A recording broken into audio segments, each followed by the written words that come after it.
Ang akin namang nilutong ulam ngayon ay itong aking paboritong masarap na bulanglang. Pag umuwi kami sa probinsya, ito una kong hinahanap sa palengke, bulaklak ng kalabasa na may kasamang okra at saka sitaw. Mararamdaman mo na talagang matanda ka na pagka ganito na lagi ang hinahanap mong ulam. Bulanglang. Akin lang munang hinimay-himay itong talbos ng kalabasa at saka yung bulaklak ng kalabasa. Tapos sinamahan ko ng isang patola.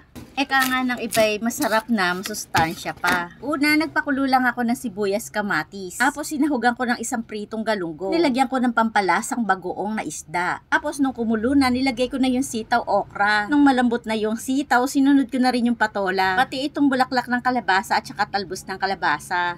At nang maluluto na, tinimplahan ko lang to ng kaunting magic sarap. At eto na nga, luto na ang ating masarap na bulanglang. Ang sarap-sarap nitong papakin kahit wala ng rice. Halina kayong kumain habang mainit pa.